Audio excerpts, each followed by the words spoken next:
Namaste, I'm Jayapalashri, back on talking about lessons I've learned. Yesterday, I spoke about boundaries. I spoke about going with the flow. I spoke about the importance of setting boundaries. Today, I continue to talk about boundaries and what we need to do and how we need to protect ourselves. These boundaries are not set to isolate people. These boundaries are not set to isolate ourselves. These boundaries are set because we choose to protect ourselves and we choose to be in a space where we don't get hurt.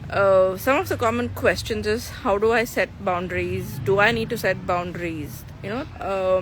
Setting boundary for each one is different. I will talk about setting boundaries on my own personal experience. I absolutely had no clue of what setting boundaries was, what the importance was, and how to do it.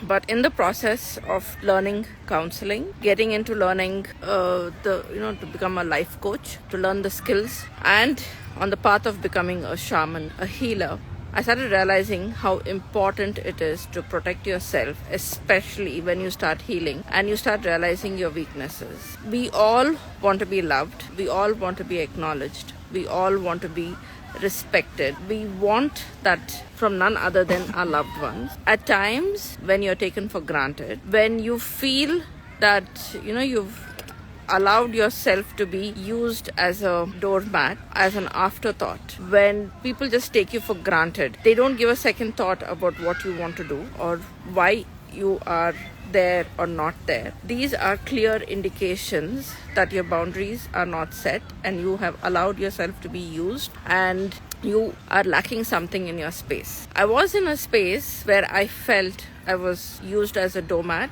I'm not playing the victim here, nor am I trying to get sympathy here, but I'm just stating facts. I went through a phase in my life where I felt it. It's not that I was treated that way, but at the same time, you go through it.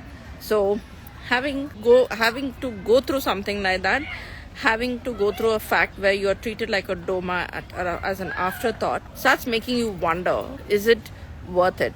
And then you start questioning yourself. You start asking yourself as to what am I doing? And often I've heard people say, no one loves me, I'm not loved, people don't listen to me, I'm unheard, so many things like that. So these were things that I would often say too, only to realize that there was something lacking in my space. So while I was trying to understand what boundaries are, so the first time I heard about boundaries was in my shamanic class. The very day one, I started hearing boundaries. So when they were talking about boundaries, I was thinking of these strong cemented walls or concrete walls, and I was just thinking, why would I want to put concrete walls around me, and do I want to do something like that? It took me some time to understand what a boundary is. It took me some time to understand that this is not who I am and I need to change.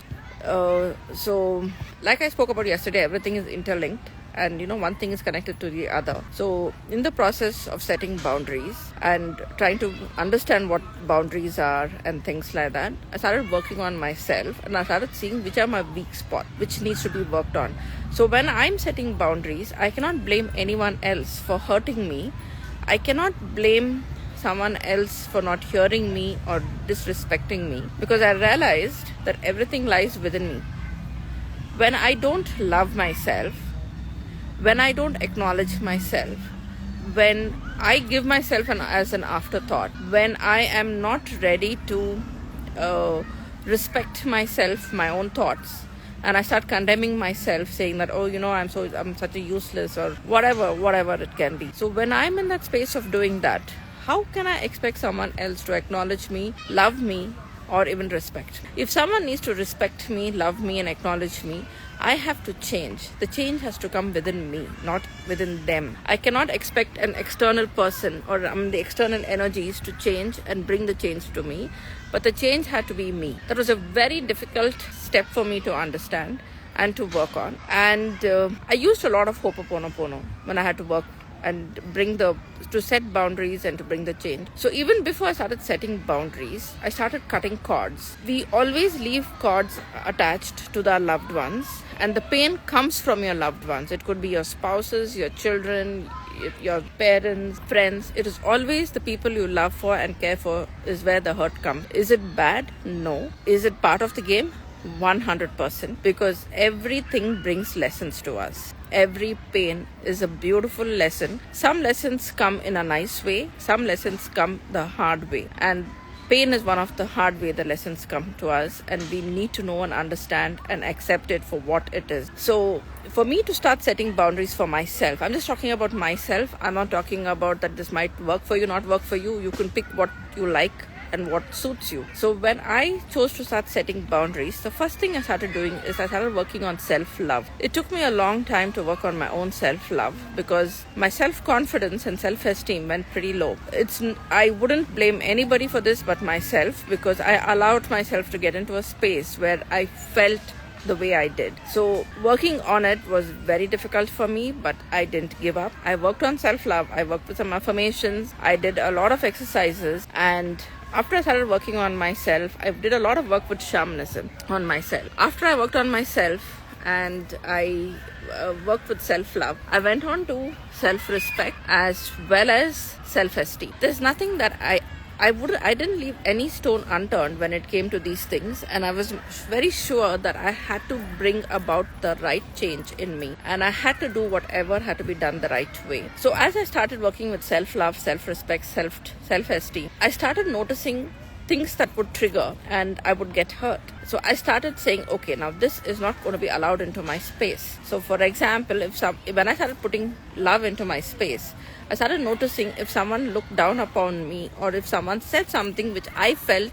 unloved or whatever it is, I immediately started cutting cords and saying this kind of energy is not welcomed in my space. It is very difficult to start with because initially your boundaries are going to be collapsible, and you're going to allow them time and again because of whatever reason. But then you start saying, you know what, I will not entertain this kind of energy in my space because I'm in a happy space. So when you start doing that, you're slowly starting setting boundaries, and the boundaries start becoming stronger with time. It cannot happen overnight. It's not like building a wall where today you build it and you're saying, oh, I've built a strong boundary. But it is about building and building it over a period of time so that you have a strong boundary and you know exactly what to do and how to go about it. So having said that, I end today's session talking about boundaries and the lessons I have learned. And now I will come back to you again talking more about boundaries and how important it is to work with it. Thank you so much. Have a lovely day, and I shall see you all soon. Thank you.